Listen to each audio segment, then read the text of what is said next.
India and China. Let's not forget, Wang Yi was already in the national capital. The first big breakthrough in the ties since the Galwan clash. And that's the big breaking development we're bringing to our viewers. Chinese Foreign Minister Wang Yi wrapped up a two-day visit to India after high-level talks with NSA Ajit Doval, External Affairs Minister S. Jaishankar, and then a courtesy call on Prime Minister Narendra Modi. And Wang Yi's visit saw the 24th round of the special representatives talks on the India-China boundary question. The 24th round of these special rep talks. And both sides have now agreed to keep the border peaceful whilst working towards a long-term settlement. Key outcomes from the talks, of course, include formation of an expert group to speed up the boundary demarcation, a working group on effective border management, a new general-level mechanism in eastern and central sectors alongside the existing western one, and crucially, advancing the process of forced de-escalation.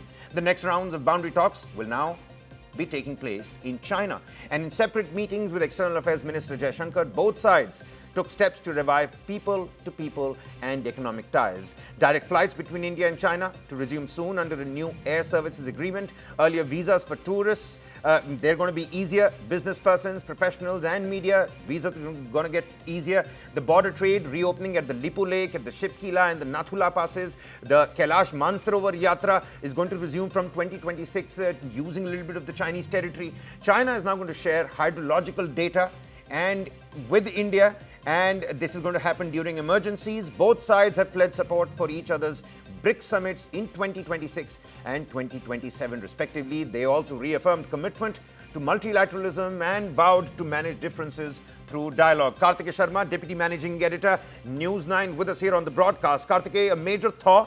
Can one finally call it, with their neck sticking out, that this is a major reset in the India-China ties? Absolutely, Kabir. A lot of people have written articles that Donald Trump wanted to do a reverse Kissinger. You know, Kissinger's master plan was that the China should not become a supporter of Russia, and the entire effort of Kissinger during the 1970s was to ensure that the China and the Russia should not come together. Now, Trump is wanting to be a reverse Kissinger. He does not want Russia to be part of China. Then Russia was a bigger economy, China was a smaller economy. Now the China is a bigger economy, and Russia is a smaller economy. And the Trump does not want Russia to become part and parcel of the Chinese larger system. But in this, what has happened is that it has pushed India to take certain hard decisions. And the hard decision is that the Americans have not respected the certain changes we have made. They have been openly criticizing India for something which our country cannot be blamed. America has a trade with Russia, China has a trade with Russia, Europe has a trade with Russia, but they are penalizing us. So India has opened up other difficult avenues on which public opinion might be different, but then our economic interests are better served with these decisions. From this entire list of, let's say, easier visas for tourists, business persons, the border trade, the forced de-escalation, the Kailash Mansarovar Yatra, people-to-people ties, after Kazan, the invitation for Prime Minister Modi, which one out of these do you think is the most important, reform that has now come to light? I would say visas. I would say flights. I would say the decision on rare earth material, fertilizer, and the tunneling equipment. I think let's go by tangibles, Kabir. I think in diplomacy, the words don't matter. What matters is what people do to each other. So I think in terms of tangible, the China has played the game. And okay, let me just reverse the question. What China would like in a broader realm of affairs? They would like India is not closer to United States of America. Indian foreign policy after 1991 has been very closely aligned with the United States of America. But now China also has got an opening with India on certain issues. And now, because of the unpredictable nature of Donald Trump and his big fat ego, which is only concerned about a Nobel Prize, has actually managed to push away India as a good alliance partner. So India is exercising a strategic autonomy. That is why Jaishankar is in Moscow, and we have ensured that not only Wang Yi has a meeting with the Prime Minister Modi, but there have been open statements by A.K. Doval and Jaishankar which are in public domain. So we have also made it very clear. Do not push India apart. Do not push India so much that it goes to the other camp. So I think this is called hard diplomacy at the high table of the global politics. We talk about the special representative stocks finally, Karthike. 24th round taking place here. The next 25th round is going to take place in China now. And when we're talking about the eastern sector, when we're talking about Ladakh, when we're talking about de-escalation, these special rep talks have come in quite handy. For the longest time, people said, what's really happening after the 11th and 12th representative stocks? But 24th special rep talks, and it seems like we are in fact getting somewhere as two nations who don't want to constantly size up the other adversary but put their point across as well. More than that, Kabir, I think the bigger picture is that, both China and India have a common border. India and the United States of America do not have a common border. India even does not have a common border with the people or the society it is close with. For example, the United States of America. But the fact is we can't wish away China, we can't wish away Maldives. That is why in Maldives there's a reset. Prime Minister went there for the 60th Independence Day. So I think what has happened is that the world is now catching by what has happened in Kazan.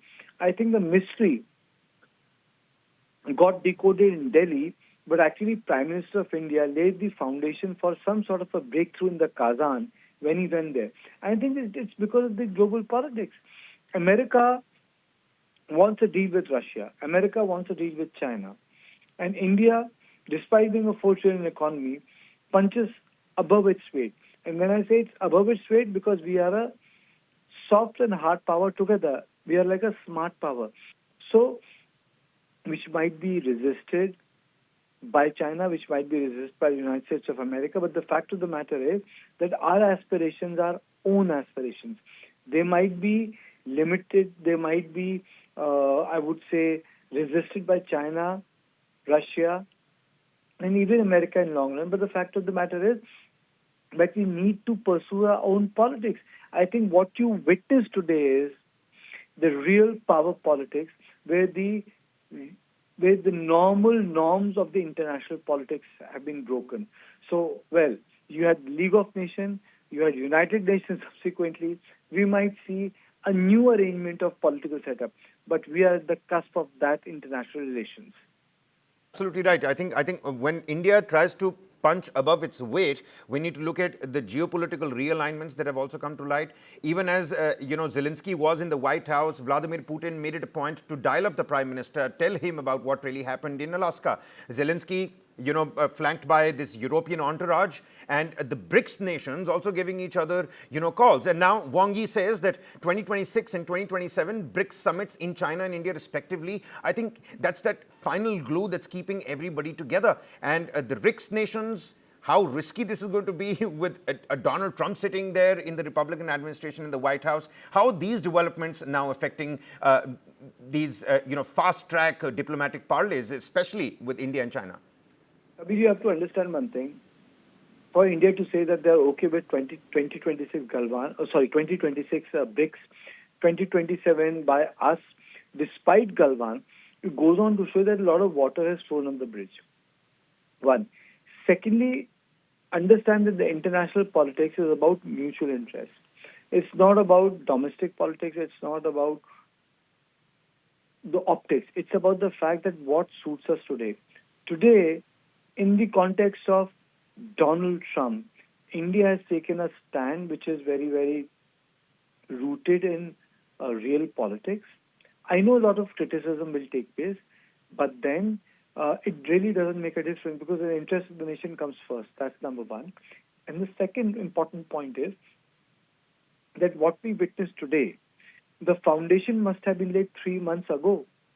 It means that India must have noticed, the political leaders must have noticed, going by the position which Donald Trump is taking, India needs to realign. So the larger picture is that India today is moving towards closer to the Russian and the Chinese axis than to what it was. So there's an issue with Quad, there's an issue with 2x2. Well, that's what the Americans do actually worry about. But the fact of the matter is that there's a deep civil society relationship between India and America. So the world is in flux. And we need to remember one thing, that when it comes to great power politics, only internal strength matters, nothing else, Kabir. And Kartikeya, before I finally let you go, the last time Rajnath Singh was at the SCO grouping, he declined to sign that joint declaration. How much of developments have taken place between then and when the Prime Minister is going to be in Tianjin later? Leaders take maximalist position. Yes, you're absolutely right. Now, the Chinese foreign minister is going to be in Pakistan. So, can we say that has everything become hunky-dory between India and Pakistan? No, absolutely not. India and China? No, absolutely not. Because China actually fought war with Pakistan in context of Operation Sindhu. So, are we to say that we have become best friends? No, we have not become best friends. The diplomacy between India and China is about managing hostile relationships. And I think it is for this reason we should be satisfied that we have been able to create a breakthrough. And it also suits Beijing. We are not at a position of disadvantage. All if right. Beijing wants multipolarity, it cannot be without India. So India also has a stake. So it's not India that at disadvantage, Kabir. They want multipolarity and we want a space to negotiate. So it is complementary. Yeah, it's like that winger to striker combination, and both seem to be in the squad. They're not on the bench anymore. Many thanks, Kartikeya.